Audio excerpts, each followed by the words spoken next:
Saya melihat anak-anak itu adalah makhluk yang lemah, terlebih lagi apabila itu perempuan. Jadi anak plus perempuan itu adalah sangat rentan dan mereka membutuhkan perlindungan. Kamu tapi harus bisa merubah segala sesuatu yang bisa kamu ubah. Caranya ubah gimana? Sekolah yang fokus, agamanya yang kuat, belajar yang benar, nanti Tuhan kasih kamu lebih baik. Itu yang pegangan saya. Jadi mengubah apa yang bisa kita ubah dan menerima apa yang memang kita nggak bisa. Konsentrasi Cira semua, ya.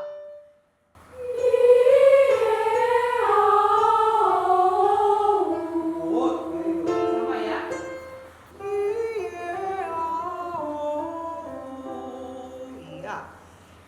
Iya. Nama aku Rebecca Agoyura Taime. Nama saya Cira Valeri Dameria Site. Saya Justin Matunusa Wijaya. Kita berusaha hadir untuk melindungi atau memberikan hak-hak mereka yang mereka tidak sanggup peroleh sendiri.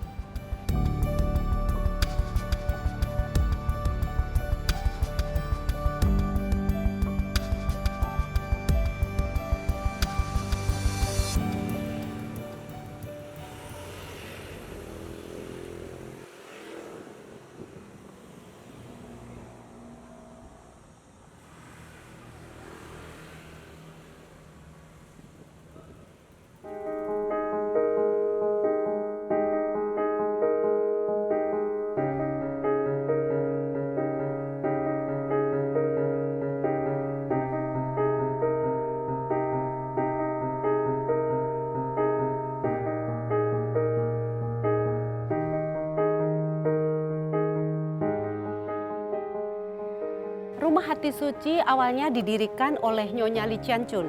Nyonya Li Ciancun sendiri adalah istri dari seorang kapiten Batavia pada saat itu.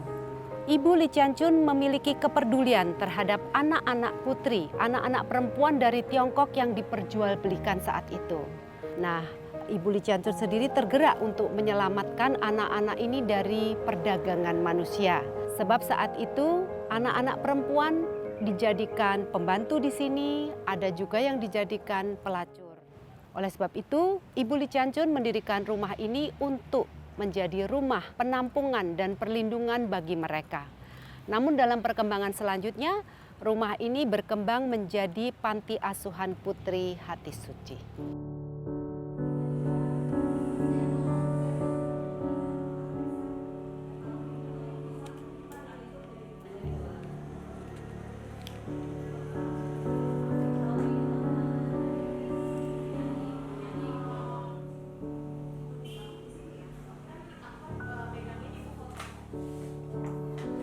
Ibu Li Ciancun itu kan istri seorang kapiten saat itu di Batavia. Pada waktu suaminya menjabat, itu sedang meletus Perang Dunia Pertama.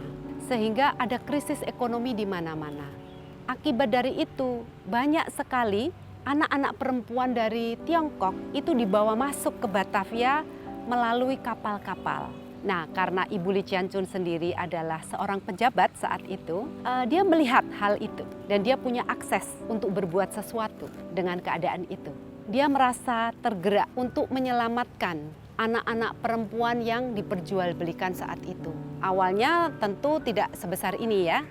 Awalnya hanya ditampung, dipelihara, ditampung oleh Ibu Li Ciancun yang kemudian makin lama makin berkembang. Dan Ibu Li Ciancun bertekad bahwa dia ingin memperlakukan anak-anak ini seperti anaknya sendiri. Sehingga Ibu Li Ciancun berbuat semaksimal mungkin terhadap anak-anak ini. Mulai dari pendidikannya, dari makanannya, dari karakternya.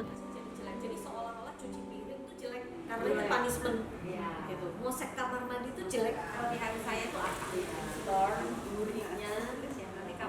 Kamu bilang dengan menulis esai 200 minimal berat itu yaitu kunci harapan. Apakah itu mudah? Tentu tidak. Dan itu menjadi tanggung jawab yang besar buat saya untuk terus melanjutkan spirit beliau. Tetapi saya melihat kuncinya adalah kasih dan kepedulian.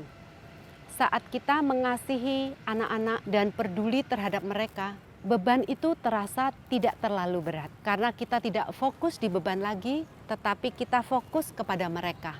Kita fokus kepada kebutuhan mereka. Dan seperti yang Ibu Lee Chian Chun juga lakukan, kita ingin mereka, karena mereka ini punya potensi, mereka ini anak-anak yang sama dengan anak-anak kita juga. Apabila kita mendidik mereka, mengasuh mereka dengan benar, mereka juga bisa menjadi anak-anak seperti anak-anak yang lain gitu.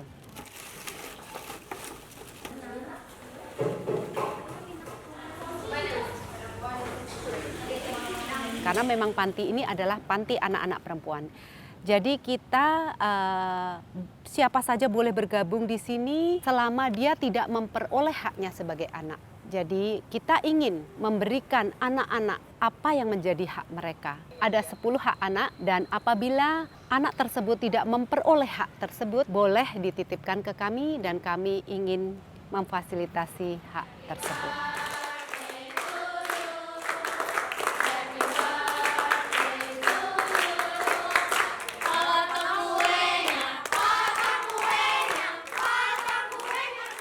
Kita juga memikirkan tentang perkembangan, bagaimana mengembangkan potensi anak. Seperti kita memberi pendidikan yang baik, yang mana kita juga ada sekolah ya, sekolah hati suci. Kemudian kita juga membekali mereka dengan, di luar pendidikan formal, kita membekali mereka dengan berbagai macam ekstrakurikuler yang sifatnya skillful. Karena kita merasa itu juga bagus untuk mereka ke depannya, membekali mereka untuk menyongsong masa depan yang lebih cerah.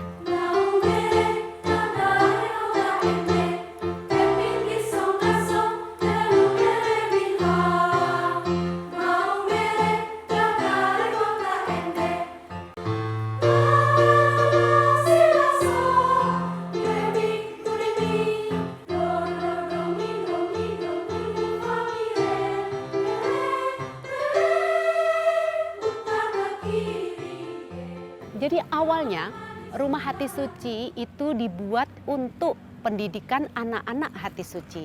Namun karena sekolah ini cukup bagus dan sempat menjadi favorit, jadi ada anak-anak luar yang ingin bergabung di sekolah hati suci. Oleh karena itu kita terbuka, jadi tidak hanya anak-anak Rumah Hati Suci yang bersekolah di Hati Suci, namun anak-anak dari luar juga ikut bergabung bersama kita. Kemudian dalam perkembangannya menjadi sekolah umum.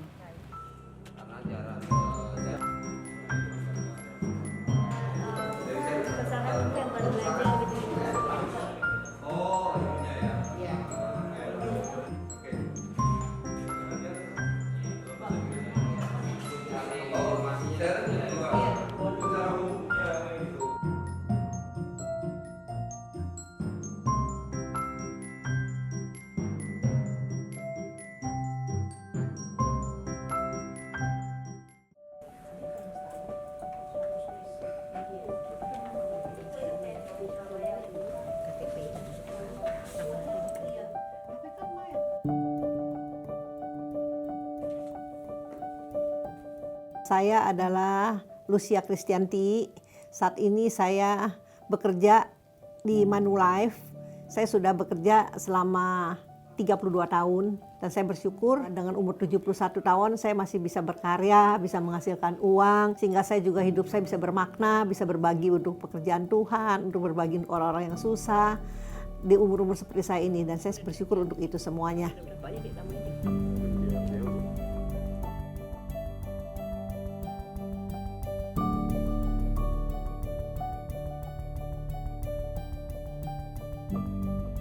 Saya sejak umur 5 tahun ayah saya udah pergi tinggalin ibu saya.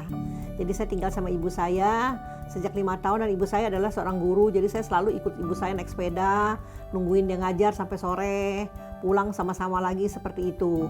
Sampai ketika satu hari umur 9 tahun ibu saya menangis pada malam itu menceritakan ke saya bahwa kelihatannya kita harus berpisah karena ibu saya nggak kuat lagi bayar kontrakan rumah. Jadi terpaksa saya harus tinggal di Hati Suci dan mama saya bisa kos atau tinggal sama temennya seperti itu.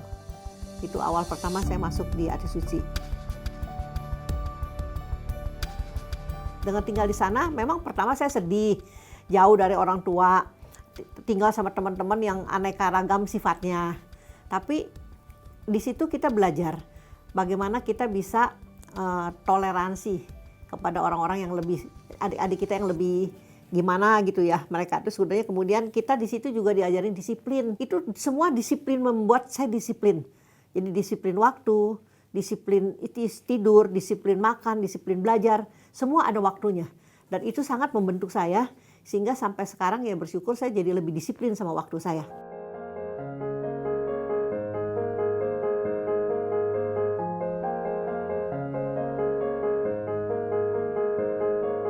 Pada di zaman modern ini sih saya bersyukur justru wanita-wanita yang bisa berkarir, yang bekerja dengan baik itu sangat banyak manfaatnya, gitu loh. Kalau kita bisa mandiri sebagai seorang wanita, no problem seperti hal-hal seperti itu.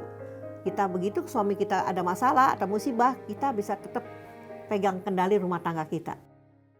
Selamat pagi teman-teman semua. Pagi. Abang-abang luar biasa. Saya mau kasih pemberitahuan sedikit di sini pada tanggal 4 Ya, Februari. wanita juga harus bisa Semua akan dijelaskan punya pegangan secara kerja tulis. hidup. Kita nggak tahu namanya hidup, benar nggak? Gitu loh.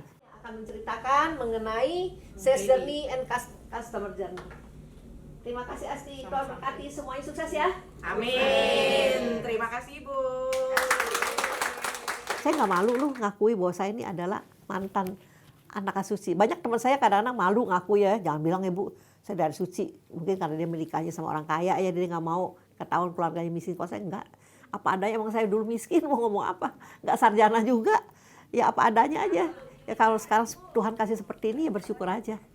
Saya hanya pikir satu nih, kalau kamu hidup miskin nggak salah kamu, tapi kalau kamu mati miskin salah kita. Kenapa? Kita hidup kenapa nggak usaha? Tapi kalau waktu saya lahirnya memang miskin, itu bang udah kodratnya, mau ngomong apa, masa kita mau malu atau mau kita susahan, ya udah. Tapi jangan sampai mati miskin. Kita mesti usaha. Melihat alumni yang sukses itu adalah upah kerja keras kita. Hanya itu yang membuat kita senang. Apabila kita melihat anak-anak di sini sukses, anak-anak di sini bisa bertumbuh dengan gembira, dan mereka bisa menjadi orang-orang yang berperan di dalam masyarakat, itu adalah sebuah kebahagiaan tersendiri, dan itu menurut saya adalah hadiah terindah bagi kita semua para pengurus di sini.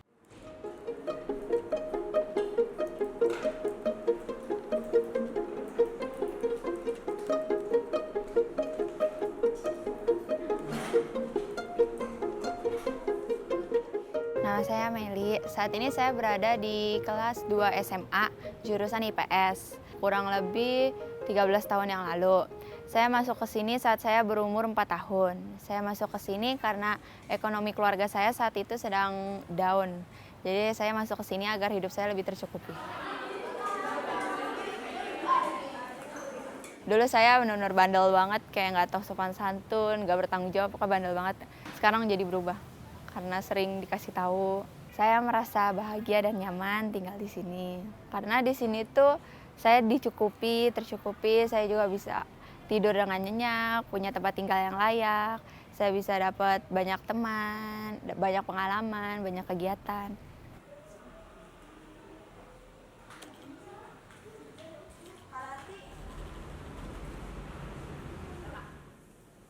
Pola asuhnya bagus karena pengasuhnya itu ngajarin kita buat disiplin, buat selalu bertanggung jawab, bisa memanage waktu dengan baik. Terus kita juga diajarin untuk selalu bersikap sopan kepada orang yang lebih tua.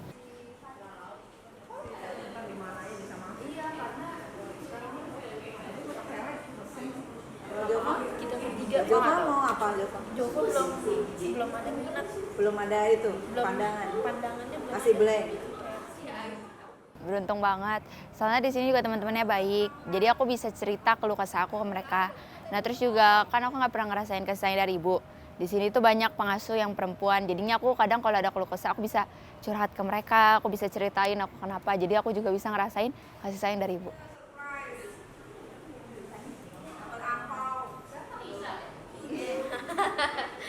Kalau menurut saya hubungan anak asuh dengan pengasuh, dengan pimpinan itu seperti keluarga ya. Jadi udah seperti keluarga yang jangan dibeda-bedain, yang jangan dipisah-pisahkan kayak begitu. Kalau bicara ke anak-anak juga kita ini keluarga. Jadi nggak ada seperti misalnya saya ke pimpinan itu tidak menganggap ibu pimpinan. Jadi menganggap itu ibu kita gitu. Jadi ya keluarga besar lah gitu ya. Pengasuh, anak ke pengasuh ya seperti kakak. Bisa mana? Kalian panggil Lia sama Kanaya deh. Bisa mana? Saya Cira. Keluarin biar kamu nggak bingung deh, keluarin. Keluarin. Nah, bahasa Inggris. IPA, ayo. Cira mana IPA? Tulisnya. Terus? Kelengkapannya. Besok. Ada rok. Ayo lagi ya. Ini apa ini? Sebut. Ini apa ini? Mulai ya. Kelas 7 lagi yang sebutin kelengkapannya. Oke. Ayo. Rok. Ada. Dasi. Ada Kaos kaki. ada. Ayo Bran. Iya, astaga. Paper rambut. IPA yang waktu itu ya? Itu udah Udah pada selesai belum? udah. Kasih ya. Pencemaran sama polusi itu kan sama. Pencemaran tapi lebih banyak konteksnya ya. Kalau pencemaran dibanding polusi. Masker. Terus ini aja Dasi. loh. Baju. Rok.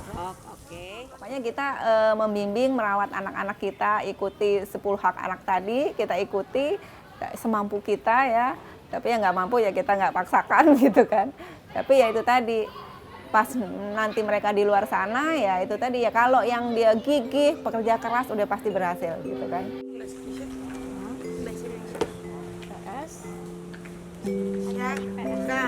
Mana? Buku paketnya keluarin sama buku tulisan.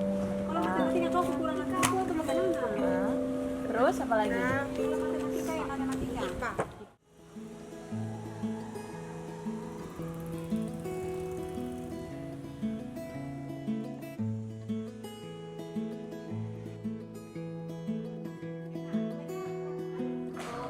Banyak orang suka kan buat kamu?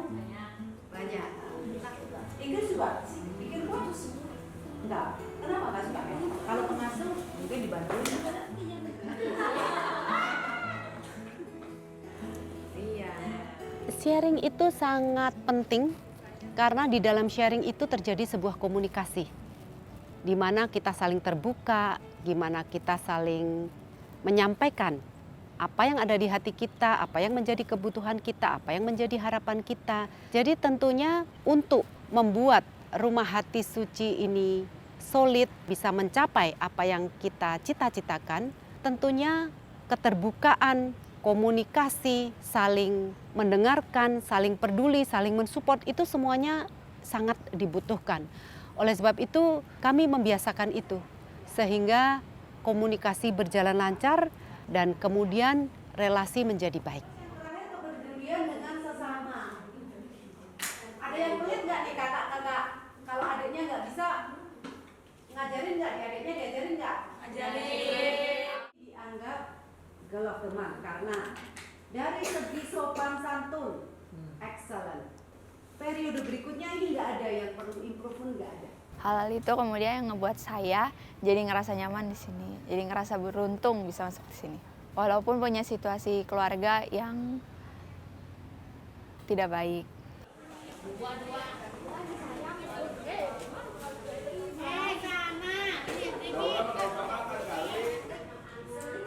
Ya menurut saya pendampingan di rumah hati suci itu sangat bermanfaat buat kami semua. Bahkan kalau menurut saya ya, dibandingkan ibu-ibu di luar yang anak ibunya bekerja, orang tuanya bekerja, ibunya di rumah dididik sama mbak, mungkin sama di hati suci jauh lebih baik di panti asuhan. Karena di situ kan kita dididik kan disiplin waktu, disiplin makan, nggak milih-milih makan juga, disiplin belajar. Menurut saya itu sangat luar biasa. Di hati suci itu membentuk kita. Kalau nggak karena hati suci ya saya nggak seperti gini lah. Mungkin kalau mama saya tetap bawa-bawa saya gitu naik sepeda, mungkin nggak seperti ini saya jadinya. Iya.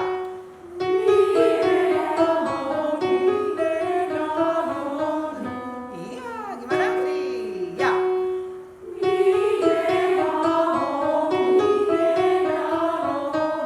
Dua kali putaran teman-teman.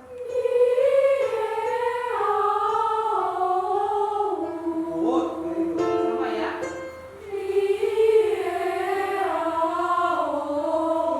Iya, daripada ini.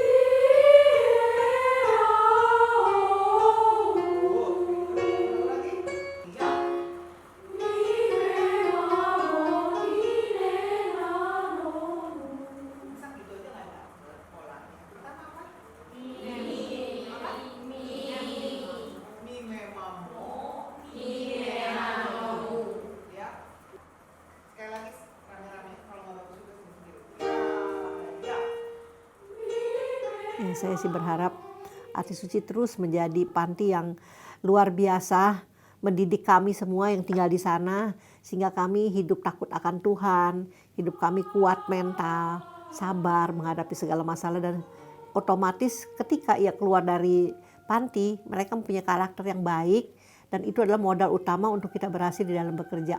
Semoga semua anak-anak panti nanti yang keluar dari sana akan berhasil. Minimum sama saya, akan bahkan lebih juga lebih keren lagi gitu. Ya karena kan sekarang zamannya udah lebih modern.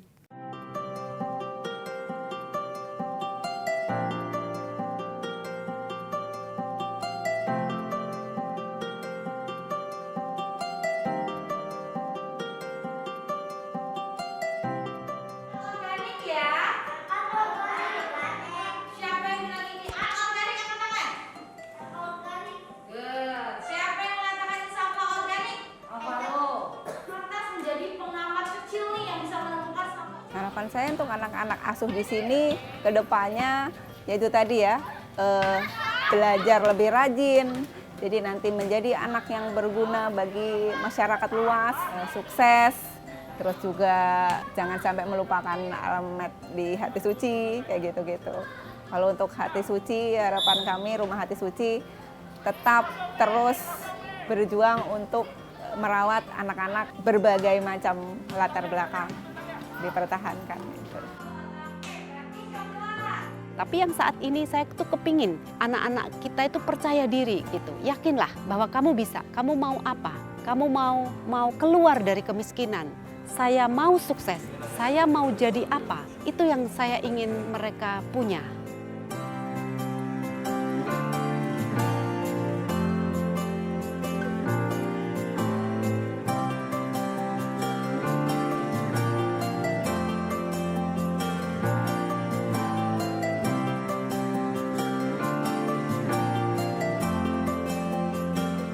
Aku punya cita-cita menjadi arsitek. Cita-cita saya ingin menjadi psikolog. Saya bercita-cita ingin menjadi seorang atlet.